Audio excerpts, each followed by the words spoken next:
بسم اللہ الرحمن الرحیم۔ السلام علیکم۔ بخاری وائس میں خوش آمدید۔ کفار مکہ جب بدر، احد اور خندق جنگ ہار گئے، حالانکہ احد میں مسلمانوں کو پیچھے ہٹنا پڑا تھا اور اس جنگ میں ہی حضرت حمزہ کی شہادت ہوئی تھی، لیکن کفار چونکہ نہ تو حضور صلی اللہ علیہ وسلم اور نہ ہی اسلام کو ختم کر سکے تھے، اسی لیے خندق کی جنگ ہوئی جس میں بھی ان کو شکست ہوئی۔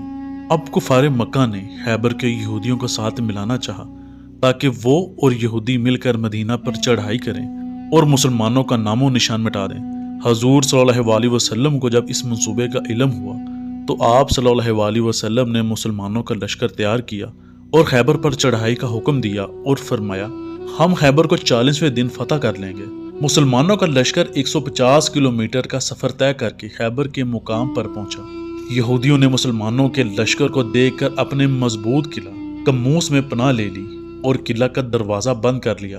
اب جو اس وقت کے قلعہ تھے اس میں سالوں کا راشن ہوتا تھا، لوگوں کو قلعہ سے باہر نکلنے کی ضرورت پیش نہ آتی تھی، جبکہ مخالف فوج جس کے پاس راشن اتنا نہ ہوتا تھا وہ مجبوراً 1-2 ماہ کے محاصرے کے بعد واپس چلی جاتی تھی۔ یوں قلعہ والوں کی فتح ہوتی تھی۔ اب یہاں بھی معاملہ کچھ ایسا ہی پیش آیا۔ مسلمانوں کے لشکر نے جب چڑھائی کی تو فتح نہ ہو سکی۔ حضور صلی اللہ علیہ وسلم نے پہلے سپہ سالار حضرت ابوبکر اور حضرت ابن مسلمہ کو بنایا، لیکن قلعہ فتح نہ ہو سکا، جبکہ 20 مسلمان شہید اور 50 زخمی ہوئے۔ 39ویں دن میں یہ جنگ داخل ہو گئی، لیکن مسلمانوں کو فتح نہ مل سکی۔ امام علی کے متعلق 2 روایات ملتی ہیں۔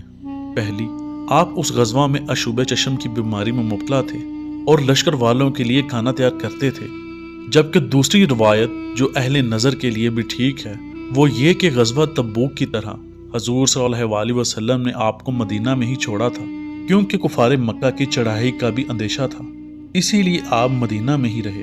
اور اشوب چشم کی بیماری کا رد قرآن سے بھی ملتا ہے۔ قرآن مجید میں اللہ تعالیٰ ارشاد فرماتے ہیں، مفہوم، آپ اور آپ کی آل کو ایسے ہی پاک رکھا جیسے پاک رکھنے کا حق تھا، تو اہل بیت کے پاس نجاست آ کہاں سکتی ہے۔ اب یہاں 39ویں دن بھی جب مسلمانوں کا لشکر مایوس لوٹا تو حضور صلی اللہ علیہ وسلم کے رخ انور پر فکر مندی کے آثار نمودار ہوئے، کیونکہ کل کا دن آخری دن تھا۔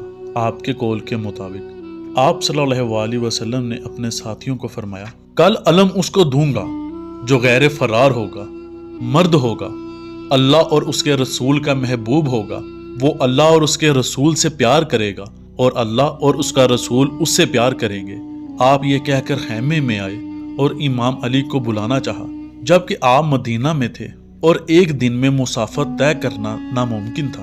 اللہ تعالیٰ نے اپنے محبوب کی فکر مندی کو دیکھتے ہوئے حضرت جبریل کو وحی الہی دے کر بھیجا، جو حضرت جبریل نے سلام کے بعد کچھ یوں عرض کی، جس کو ناد علی بھی کہا جاتا ہے، پکاریں علی کو جو اثار قدرت ہے، آپ انہیں مسائی میں اپنا مددگار پائیں گے، ان قریب ہر رنج و غم دور ہو جائے گا۔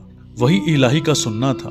حضور صلی اللہ علیہ وسلم نے حضرت علی کو 3 دفعہ پکارا، یہ وہ محمد ہیں کہ اشارہ کریں تو جان 2 ٹکڑے ہو جائے، مردے کو پکاریں تو زندہ ہو جائے، پتھر اور درخت بول پڑے۔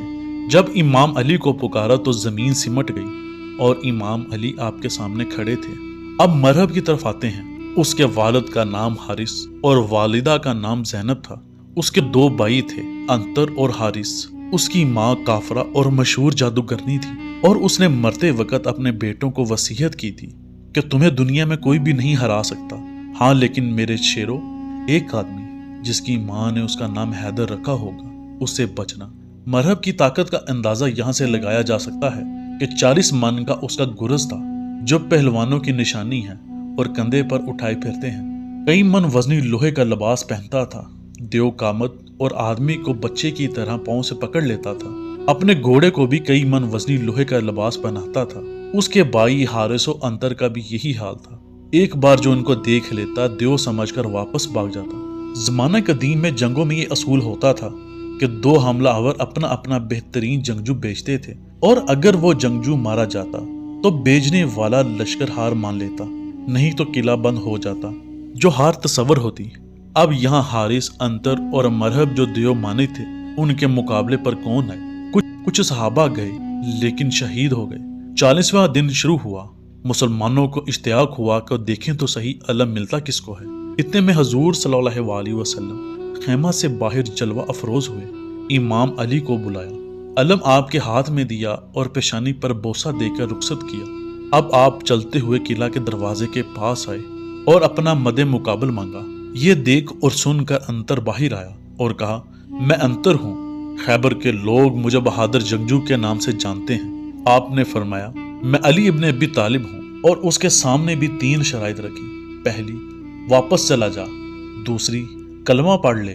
تیسری، پہلے وار کر۔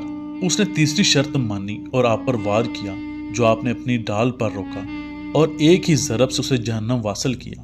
اسی طرح اس کے بھائی حارث کو بھی جہنم واصل کیا۔ مرہب کو جب یہ اطلاع پہنچی تو وہ قلعہ سے اس حالت میں باہر آیا کہ 2 ضرب پہنی ہوئی، 2 تلواریں، 2 نیزہ، 1 کلہاڑی اور 2 خول پہنے ہوئے تھے۔ اس کے ساتھ اس کا نجومی تھا، کیونکہ یہ بھی اپنی ماں کے بعد ستاروں کی چالوں اور علم پر یقین رکھتا تھا۔ آپ نے جب مرہب کو دیکھا تو علم جلال سے پتھر میں گاڑ دیا۔ مرہب یہ دیکھ کر حیران ہوا۔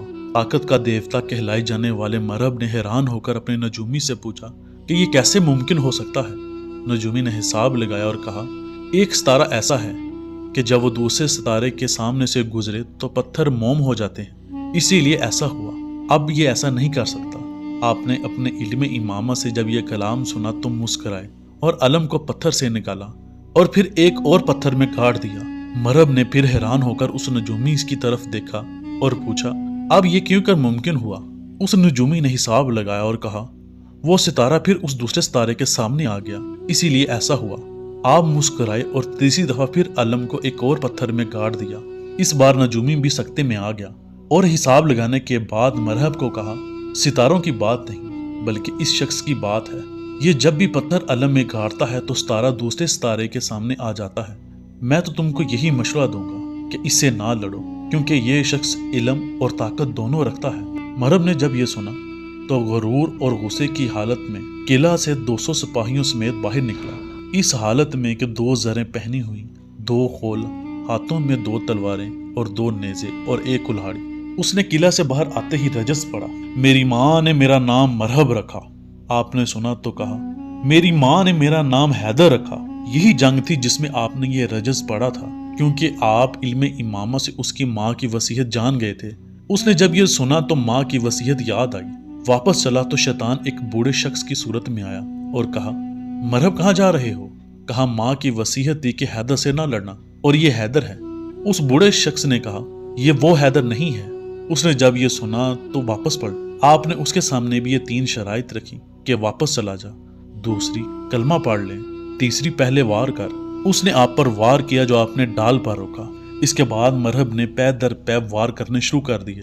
آپ کے ہاتھ سے ڈال گر گئی اور ایک سپاہی نے آگے بڑھ کر وہ ڈال اٹھا لی اور دوڑ لگا دی۔